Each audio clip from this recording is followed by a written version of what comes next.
What's going on, guys? CGG Matt back here at the title today. We are doing standings predictions, both East and West. We are starting in the East. This is the Enjoy Basketball standings predictor thing. Shout out to Kenny. Shout out to Enjoy Basketball. Let's go. We're starting out East because it's a lot easier. And you know who's really stank? The Brooklyn Nets. They are going to 15th. Awful team. Demon has a plantar fasciitis issue, which is even more troubling because he's a point guard, and basketball is all about running. And you know where plantar fascia is? I think it's the middle of your foot. Ruined Albert Pujols' baseball career, basically. Fun fact if you're a baseball fan. But that doesn't bode well for a point guard, especially in his rookie season that he has plantar fascia issues. That's definitely some worrisome stuff, even though it may be minor now. Plantar fascia issues don't just kind of go away. They kind of stick around. So I guess we'll have to monitor that. But the team itself is terrible. Terrence Mann's probably starting. Michael Porter Jr. is the 4. And it's stink. All right, 14. Who else is terrible here? You know who's pretty terrible? Who else is terrible, Matt? Probably the Charlotte Hornets. Now, I like their draft pick of Con Knippel. I think he's a very good player. Do I think he's a needle mover to where it's like, oh, man, the Hornets are a playoff team because of Con Knippel? I don't think so. I think he's a good, consistent player to have in your lineup, and I really like him as a draft pick, as a complimentary guy to LaMelo Ball. But at the same time, I don't think he's the needle mover that's taking them from 14 seed to 2 seed. They could be a play-in team maybe if injury luck strings out right. But I just think there's better teams than them. Actually, I'm going to move up one because I make 14 Washington. I've been hyping up the Wizards off season. I like it, to be honest with you. However, I still don't think it's a very good team, and you're relying on a bunch of young guys to still win you games. I know they have CJ and they have Chris, and I really liked those additions because I feel like they needed some veteran presence. They needed a culture setter in the locker room, bringing in vets, especially guys like CJ and Chris who aren't like, I'm going to be honest, they don't seem like big party goers. Chris Middleton doesn't seem like a club type of guy to me, and that's kind of what you need, and especially in a situation in Washington where, like, the coaching is new. Is it Brian O'Keefe? Is that his name? Yeah, because Charles Lee's Hornets. All right. It's new. Everyone feels like they're new to the league and their job. And so you need some vets in there. But overall, it's still relying on a lot of veteran leaps or young guy leaps from Bub, from Sarr, from Coulibaly. And on top of that, they just don't have a ton of size. I guess I just don't like the fact that they don't have a ton of size. Do I be nice to Charlotte? I don't know. I think one team that I really don't like is Miami. They have a mid roster, but it feels like there's so much mid that they have to do some trades. Like, there's so much okay here. Norm Powell's on a 1-year deal. He could get moved. Andrew Wiggins, he could get moved. Davion got an extension. He's their starting point guard, I guess. It's cool. He had a really good run in Miami last year. Do I really sit down and think to myself, boy, that man, can really make a difference? Davion Mitchell, bringing him to the conference finals, probably not.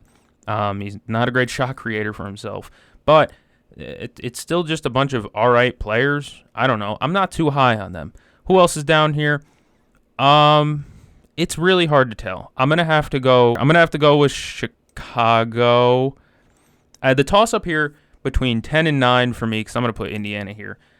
It's a toss-up here. Indiana, without their star player, still, in my opinion, has better depth than the Bulls do. The big position for Indiana is so bad, I might actually flip it because their bigs are so bad. Without Miles Turner, it's Jay Huff, it's Ijax, it's James Wiseman. These guys are all going to get shots at starting unit, and I guess I don't like that.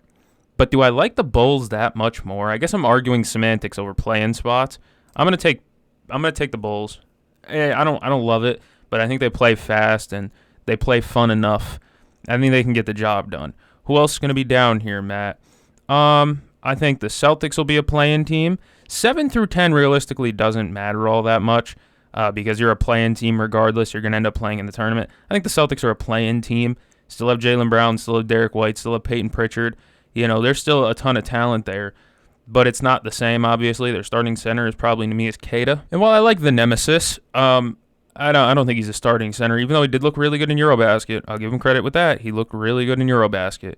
But overall, the Celtics lineup and roster doesn't give me a ton of confidence as a Celtics fan. I don't sit down and look at this team and think, well, we can make a second-round appearance. No, this team would be lucky if they make it out of the first round. This team would be lucky if they make it to the first round. I could see them getting bumped at a play-in game. Who's up next? Ooh, Toronto. There's just a lot going on there. Just a lot going on. You have Scotty, Ingram, RJ, Quickly, Pirtle in your starting lineup. it's just a lot going on, and I don't see many ball movers and good passers outside of Scotty. I like Brandon Ingram's addition to the team. I don't mind R.J. Barrett as a player. He's a good slasher, gets to the basket well. But overall, I just don't think there's many table setters. I don't think Immanuel Quickley is a traditional point guard that they would need. And especially with their defensive identity, there's so much depth, though. That's the one thing I like about them. Shed off the bench, Grady off the bench, Colin Murray Boyles, who they just drafted off the bench. Like, they got some hitters off the bench, too, which can definitely give you confidence in them. But overall, I don't know. There's just a lot going on. It feels like there's too much going on. Like, there's a team with too much going on. You hardly ever hear that. But in Toronto, it just feels like there's a lot going on with this team. At their best, I'd say they're a 5 seed. 7 seed, Detroit. Don't like their ads. I'm sorry, I don't like their additions. Karis LeVert, Duncan Robinson, no Malik Beasley, because now he's getting investigated by the NBA. That shit is exhausting. They should have that. They should have had that done already, and Beasley should have been able to sign already. It's kind of ridiculous. But in terms of their Detroit's offseason, I don't like it. I like that Jaden Ivey's back, and I think Jaden Ivey's going to take a jump for sure. But I don't love it still. It's basically the same roster except with Duncan and Karis and no Malik. It feels incomplete. That's the only way I can describe it, is it feels kind of incomplete. 1 seed in the East, I still think, this is crazy maybe, I still think it's Cleveland. They didn't get better or worse in the offseason. They lose Ty Jerome. People panicked about that. They had Lonzo Ball. Lonzo's going to miss games for sure. He always does. But at the same time, they just have the same lineup, and it's continuity-based. Regular season is a depth award, essentially. When you're the top seed in the East or the conference, it usually means that you have the best depth.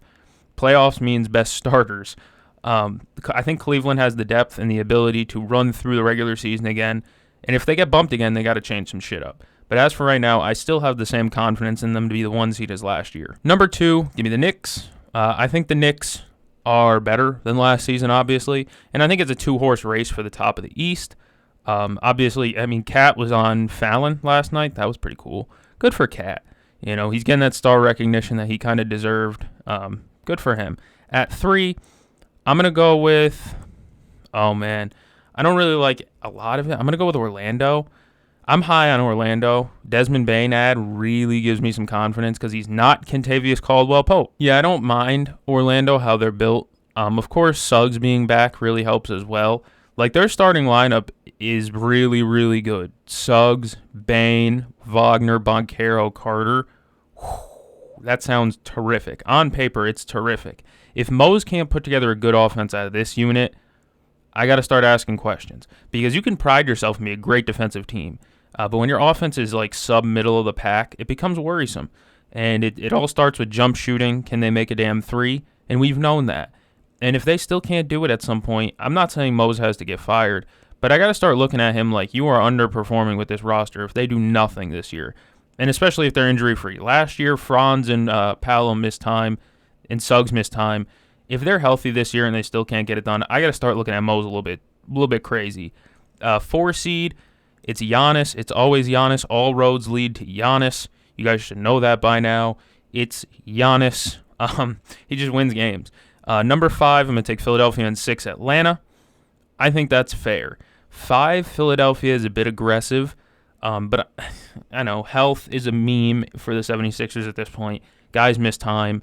It's brutal. It's brutal. But at the same time, man, if they could piece together one healthy season, this is a hell of a roster. You're talking about Maxey at the 1, either McCain or Grimes, whatever the hell at the 2, Paul George, Oubre, Embiid.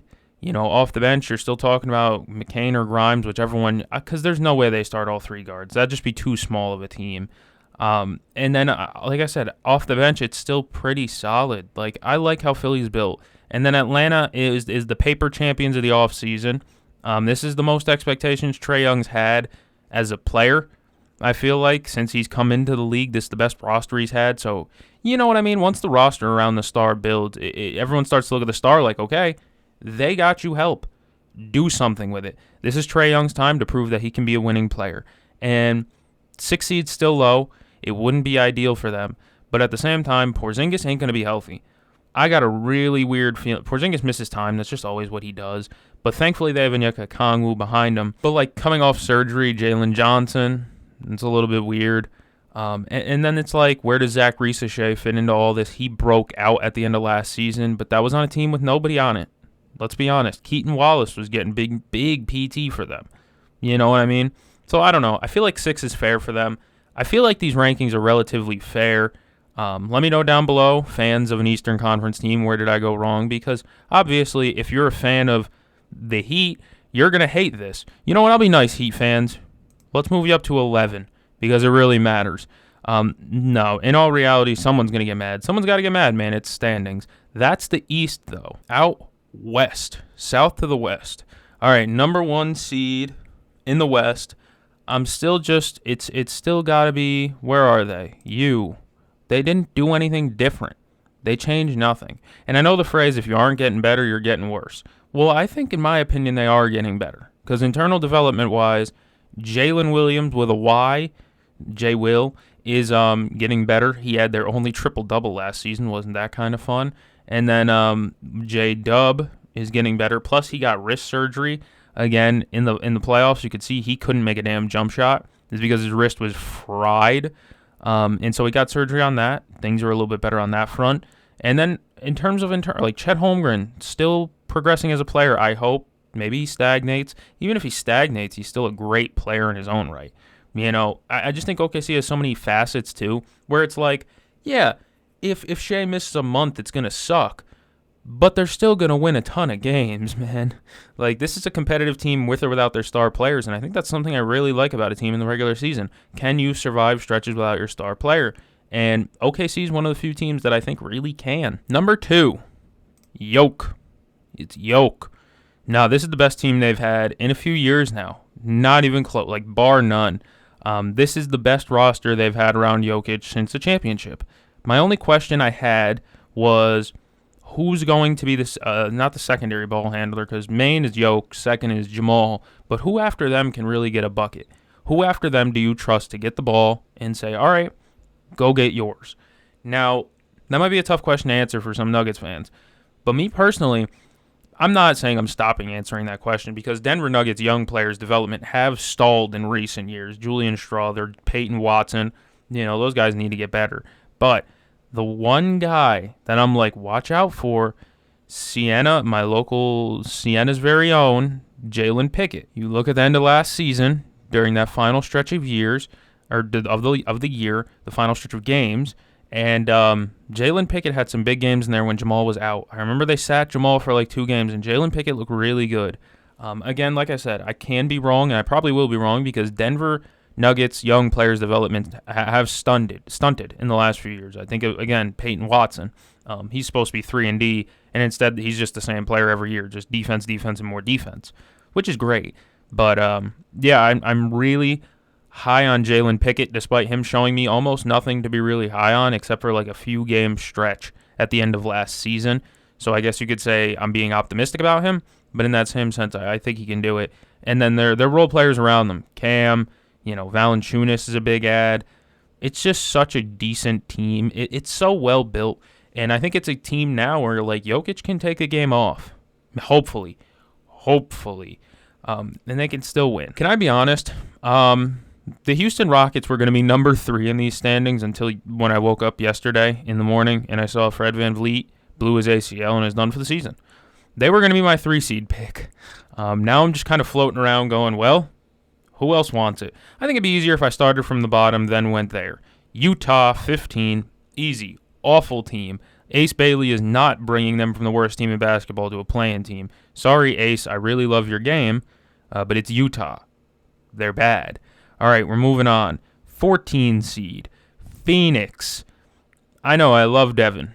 I love you, Devin Booker. I think your game is amazing, right? You can pass, you can score. I really like you as a scorer more than a passer. I've said that about 1,000,000 times in this channel's history. But I don't love Jalen Green. I don't love the center position being like Mark Williams. I don't love that.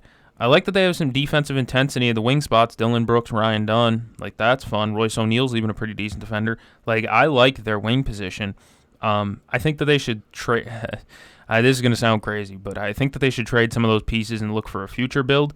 Like, see you later, Dylan Brooks. See you later, Royce O'Neal. I'd keep Ryan Dunn. He's young enough to justify it. But I would trade the veterans and be like, all right, let's start fresh here. Jalen Green has spacing, people are saying, so maybe he's going to break out. I don't know, man. I thought Jalen Green was going to break out last year, and you fool me once, shame on me. You fool me twice, more shame on me, because I'm believing in Jalen Green after all. I'm not believing in Kobe. 13. Where do I want to go here? Pelicans, they're just hurt every year, and now the team construction is arguably the worst I've seen. Jordan Poole is running the point. DeJounte blew his Achilles. You don't know when he's coming back. That's a big loss. Zion is an injury-prone big man. I love the guy. He's one of the most double-team players in the NBA for a reason. It's because when he gets downhill and he gets a shot at the rim, it's going in like 80% of the time. He is one of the most automatic 20s I've ever seen, but he doesn't play that often. And that's really what hurts. If Zion was a consistent 65, 70 game guy, dude, the Pelicans would be at least a 9 seed. At worst, a 9 seed in my book. But the fact that Zion's a glass cannon, Jordan Poole's the point guard, and I don't know, man. I don't like it. They drafted Derek Queen. I don't know if he's going to be a day one ready guy. I don't know. I don't like the way New Orleans is built. I do like me some Yves Missi. Trey Murphy is coming back from his injury. Herb's coming back from his injury. There's a lot going on here. I don't know, man. I think they could be good if they're healthy, but, I mean, I guess it's like a low-end 76ers. Like, I don't think this team is as good as the 76ers, but they're in the same breath where it's like, hey, if they're healthy, they could be really good. The kicker is they haven't been healthy. 12 seed, Sacktown. I hate that team. I hate it. I think they're good enough to not be a bottom 3 team, but I hate it. Dude, I don't like it in any way. Dennis Schroeder, Keon Ellis backcourt. Malik Monk's still there when they don't even want Malik Monk. Zach LaVine, DeMar DeRozan are back together. Why do we have to rerun that one? We don't. And then Domantas Sabonis, who I like Domantas Sabonis, but I don't think you can win a championship with Domas as your 5-man. I'm kind of out on that build of big man, where unless you're like Nikola Jokic, where you're like second or third in the league in steals every year, if you're a big man that can't defend, I start to really look at you a little bit crazy. Like the slow-footed big man that rebounds well and passes well, but doesn't necessarily shoot too well, doesn't necessarily defend at all. There's a guy in Houston that sounds a lot like that, but I think I'm higher on him than DeMontis, especially since DeMontis' playoff resume is not a very high one. I don't hold him in high regard. I like DeMontis to an extent, but I don't think he's a championship starting center. Who's the first one out is like the hardest one to argue, to me at least. It's one of the hardest ones to argue. Top team out of the playoffs. I think I'm going to have to go Dallas. Don't get me wrong, their roster is super good. And this is the worst part about the West is I'm telling people that the Dallas Mavericks are a pretty damn good built team that isn't going to make the playoffs. So people are going to think I'm crazy because I'm going to talk about how much I love how much they built their team, but at the same time I'm not putting them in the playoffs. What kind of head-ass shit is that, man? Anthony Davis is back from getting poked in the eye. He's all right. Should be back for game 1, I believe. And then it's like Kyrie's not going to be back for game 1. That's worrisome. D'Lo starting point guard. That's horrifying hoops. I don't like D'Lo starting point guard anymore. That's scary. I haven't liked it since his first Lakers tenure. And maybe the Brooklyn tenure. The Brooklyn tenure D'Lo was definitely fun. Was that 2019, 2018, somewhere around there? But like AD, Gafford, Lively is a great big man group. That's a great core of big men right there. Wing group is even good too. Cooper Flag is good. Who's the one guy that I always forget? Williams. I can't remember right now. But he impressed last season. PJ. I always forget about Najee Marshall, who's also a really good player in his own right. Dude, I'm making cases. Again, I'm making cases for the Dallas Mavericks to be in while simultaneously telling you they're not going to be in. This is the hard predicting part about the Western Conference. It's ridiculous. First team, or the last team in the playoffs, Portland, their defense is so good. And it's going to be really good. The defense is going to be there. But I don't know if they have a designated 20-a-game type of guy. And I guess that really worries me. I like Denny. He's going to get you a 15 to 19 a game, it feels like. He's really good in transition. Who's going to be their half-court bucket getter? It's supposed to be Shaedon Sharpe, right? It's supposed to be. And I think there's definitely another level to his game. He has bounce. He has finishing ability. He doesn't have shooting ability. He has floater ability. He makes some floaters. But he doesn't have this half-court scoring ability that I really, really want. And I think that kind of is what holds them back a little bit, is I don't think they have a half-court bucket getter besides Shaedon. I really like Denny, like I said, but Denny's offensive bag in a half-court, like getting past the guy one-on-one, isn't necessarily Denny's game. He strives when he's out in transition and creating for other people as well as himself, getting downhill to the basket. Getting downhill to the basket is paramount in his game. And I just worry that they don't respect anyone else on the court, I guess, to an extent. Like, Toumani is a great defender, but I think teams are more than comfortable allowing him to dribble with the ball. I don't think teams care at all if he dribbles with the ball. Like, Drew's there, but Drew is older. You can't rely on Drew Holiday as much. There's just not enough of a half-court scoring presence for me to really look at the Portland Trailblazers and say, that's a team I'm willing to stake it all on. At 9, I have the Spurs, and I think that's fair. There's still a lot of youth here. Like, Wemby's young, Vassell's young. These guys haven't really seen much success yet. Most teams don't go from out of playoffs to top seed. Houston did it last year, but that's like rare air, which is why weird sentence to say. But they brought in veterans that really helped. Steven Adams, Freddie. You know, the Spurs have some vets that they brought in. Luke Cornett is a really good piece they added. But I still just think they're too young. Like, they're a young team. Play-in is fine, though. Play-in's fine. I know you bring in De'Aaron Fox and your thought is we should win a championship with this roster. It's not always the case, man. It's just a young team. Stephon Castle, Dylan Harper. It's such a young team, and I think there's a high ceiling on it. But there's also a low floor where the young guys are learning. They're not picking up what they need to do, and they're not regressing, but they're also not as good as they were in the rookie year. Maybe Stephon Castle's better than we imagined, but he just doesn't get the ball enough because of Fox and Wemby on his team. There's a lot of questions here, but they're just so young. I think 9 seed seems fair. 8, Memphis. It's good, not great. That's what they put out like every year, it feels like. Is good, not great. Ja, KCP, Jalen Wells, Jaren, Edey. It's going to be a really good starting 5. I got a lot of confidence in that starting 5. The bench is a little bit more questionable. Ty Jerome, they bring in. Scottie Pippen Jr., they still have. Big men depth, a little bit weird too. But you can always do Jaren at the 5 and then run just Santi at the 4 or whatever. Those lineups work as well. I really like Santi. I feel like they should work him into a lineup somehow, but I don't think it'll happen. Again, it just feels like it's a good enough playoff roster, but I'm not looking at them like championship team or I have a lot of confidence in them. It's more like cautious optimism where I really do like how it's built, and I'm like, yeah, this team can make a good playoff run, second round maybe, and then it's like, well, but again, it's not something I'd bet on. If FanDuel Sportsbook hit me up and was like, yo, Memphis Grizzlies are at 47.5 win projection, I'd be like, no, I'm not taking that. Number 7. I don't know. I'm going to go with the shit. This is going to make some people mad maybe. I don't care. Lakers. The Lakers are a good team, but I worry a lot about their center play, their big men. DeAndre Ayton, you're holding a lot of hopes to him. There's rumors. I saw rumors of Daniel Gafford. If they can get Gafford, that would change a lot for me at least, because that's an actual lob threat and an actual defender at the basket. But until then, it's DeAndre Ayton. And DeAndre Ayton's not a bad player. I've done a lot of drilling of DeAndre Ayton this offseason where I'm grilling him. And I'm just saying, hey, he's not a good rim defender. This is not a roll man lob threat.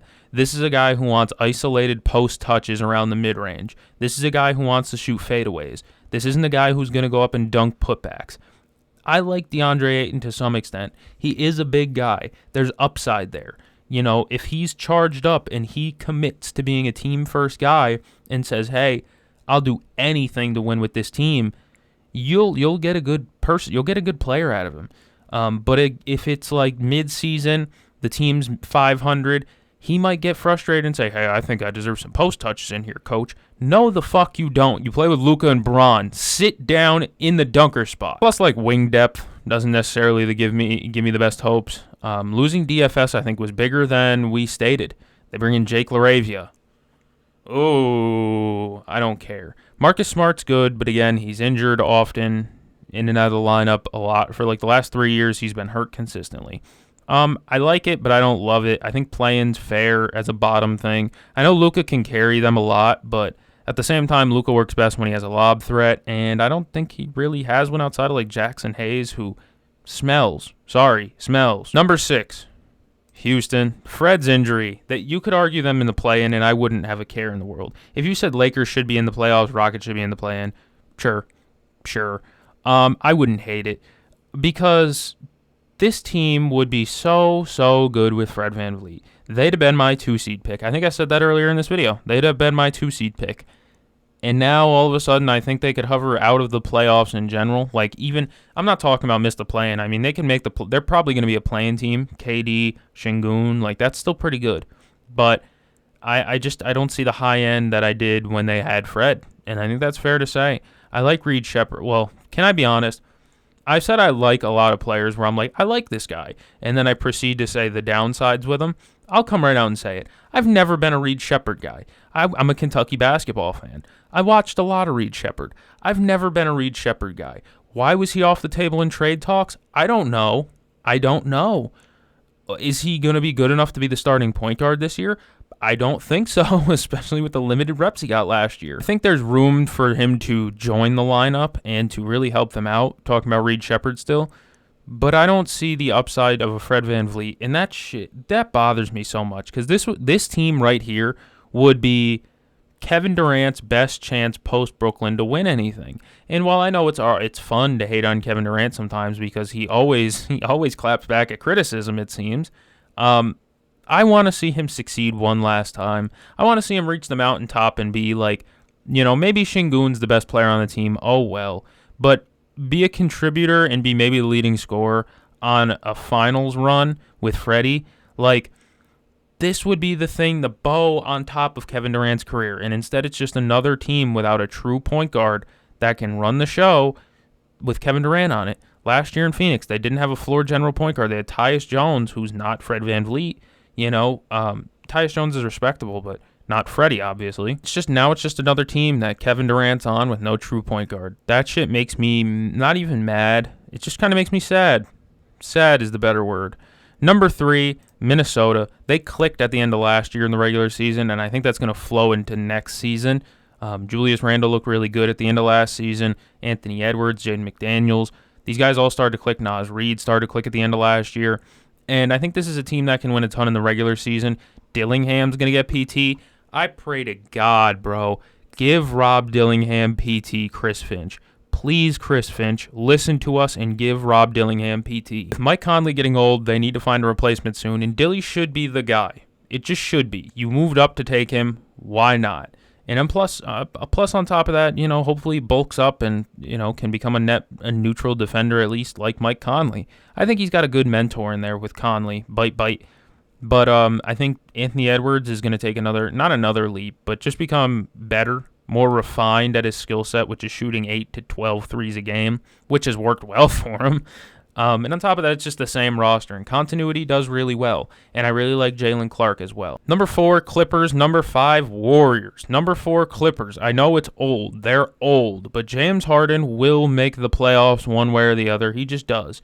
And then on top of that, they have depth now. Last season with Kawhi out, I worried about them because it was like Chris Dunn and Derrick Jones Jr. That's your running mates, James. This year, it's like, okay, Kawhi's going to miss 50 games, but we still got Brad. We got Chris Paul to help run the show. We got still, Chris Dunn, Derrick Jones Jr. These guys are still there, Obviously, there's no Norm Powell, which is big.